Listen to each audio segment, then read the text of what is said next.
नमस्कार मंडळी, मी जितेंद्र जगदाळे आज नवीन ब्लॉगमध्ये आपलं स्वागत करत आहोत। आज आपण एका सर्पाची माहिती जाणून घेणार आहोत आणि तो सर्प म्हणजे कवड्या।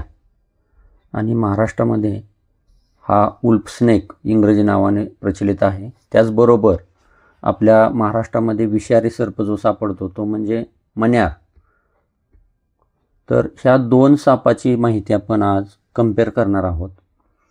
मण्यार हा विषारी सर्प आहे आणि कवड्या हा बिनविषारी सर्प आहे।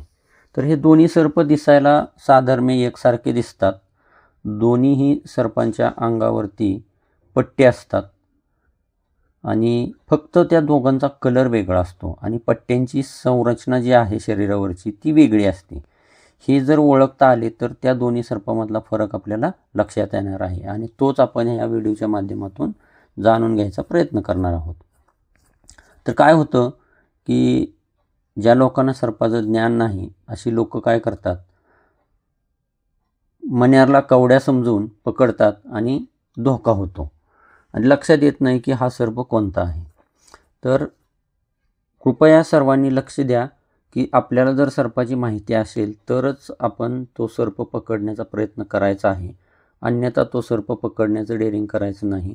आपल्या आजूबाजूला भरपूर सर्पमित्र महाराष्ट्रामध्ये उपलब्ध आहेत, त्यापैकी कोणत्याही सर्पमित्राला बोलावून तो सर्प रेस्क्यू करायचं काम करायचं आहे।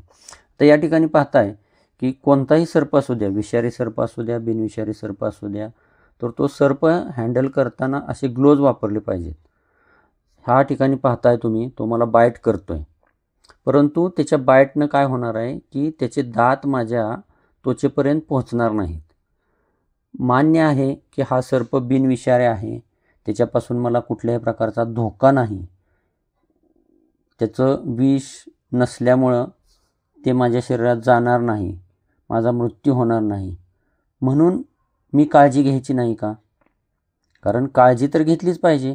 कारण अशा प्रकारचे जे सर्प आहेत ते कीटक खातात, पाली खातात आणि त्याचे जे बॅक्टेरियल इन्फेक्शन आहे ते आपल्याला होऊ शकतं, म्हणून आपण ही काळजी घेणं गरजेचं आहे।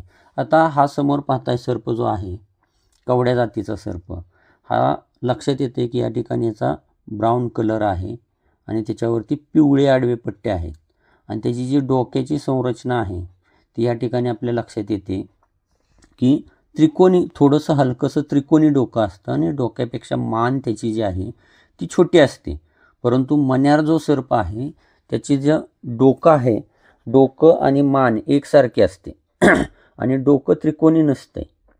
तर हा जो फरक आहे तो प्रेक्षकांनी लक्षात घ्या आणि कुठल्याही प्रकारची धोका घेऊ नका, सर्प पकडायचा प्रयत्न करू नका। सर्पाची माहिती अगोदर घ्या, सर्पाचं ज्ञान घ्या, कोणता सर्प आहे, विषारी सर्प, बिनविषारी सर्प, ह्या सर्पांचा फरक ओळखता आला पाहिजे। प्रामुख्याने आपल्या महाराष्ट्रामध्ये 4 विषारी सर्प जास्त आढळतात, त्यापैकी सर्वात भारतातील 1 नंबरचा विषारी सर्प म्हणजे मण्यार, त्याच्यानंतर घोणस, त्याच्यानंतर नाग आणि त्याच्यानंतर फुरशी।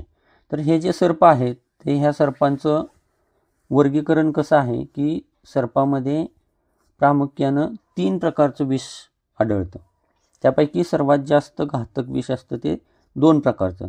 त्यापैकी एक म्हणजे न्यूरोटॉक्सिक, मण्यार आणि नाग ह्या 2 सर्पामध्ये आपल्याला न्यूरोटॉक्सिक विष आढळतं आणि ते विष काय करतं तर दंश झाल्यानंतर आपली जी नर्व्हल सिस्टम आहे ते डॅमेज करायचं काम करतं। आणि दुसऱ्या प्रकारचं जे विष आहे ते म्हणजे हिमोटॉक्सिक।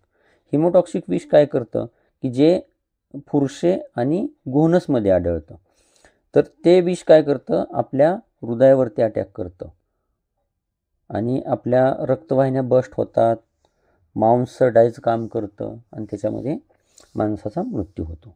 तर हा जो समोर आपल्याला सर्प दिसतोय हा कवड्या जातीचा सर्प आहे, ह्याचं काय आहे, संपूर्ण आशिया खंडामध्ये ह्या सर्पाचा वावर आपल्याला पाहायला मिळतो।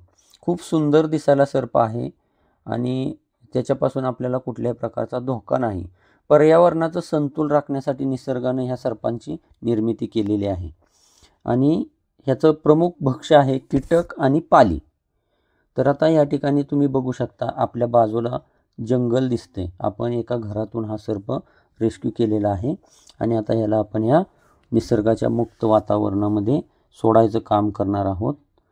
कारण सर्प वाचवा आणि पर्यावरणाचा समतोल राखण्यासाठी मदत करा. तर या ठिकाणी आपण पाहू शकता की हा बघा आता कशा पद्धतीनं जातोय सर्प. आणि आपण आता हा हलकंसं गवत आहे त्या गवतामध्ये सोडलेलं आहे. त्या गवतामध्ये असं सहजासहजी आपल्याला दिसून येत नाही सर्प. कॅमेऱ्याने आता झूम केलेला आहे त्याच्यामुळे त्याची थोडीशी आपल्याला हालचाल लक्षात येते. परंतु गवताच्या खालून सर्पांचा वावर असतो. शेतामध्ये जाताना शेतकऱ्यांनी काय केलं पाहिजे, गमशूज वापरले पाहिजेत कंपल्सरी. कारण सर्प दिसत नाहीत आणि सर्पांचा ह्या दिवसामध्ये वावर खूप असतो. या दिवसामध्ये सर्प भक्ष्य खाऊन नंतर साधारण दिवाळीच्या पिरियडमध्ये आपल्या महाराष्ट्रामध्ये जो दिवाळी सण आहे त्या पिरियडमध्ये ते सर्प हायबरनेशनमध्ये जातात, म्हणजे बिळामध्ये जाऊन बसायचं काम करतात. त्याच्या अगोदर ते खूप भक्ष्य खाऊन घ्यायचा प्रयत्न करत असतात. त्यामुळं सर्पांचा वावर खूप असतो. तर शेतकऱ्यांनी काळजी घ्या आणि मराठी सर्प मित्राचा चॅनलला सबस्क्राईब करून सपोर्ट करा. स्वस्थ राहा, हेल्दी राहा.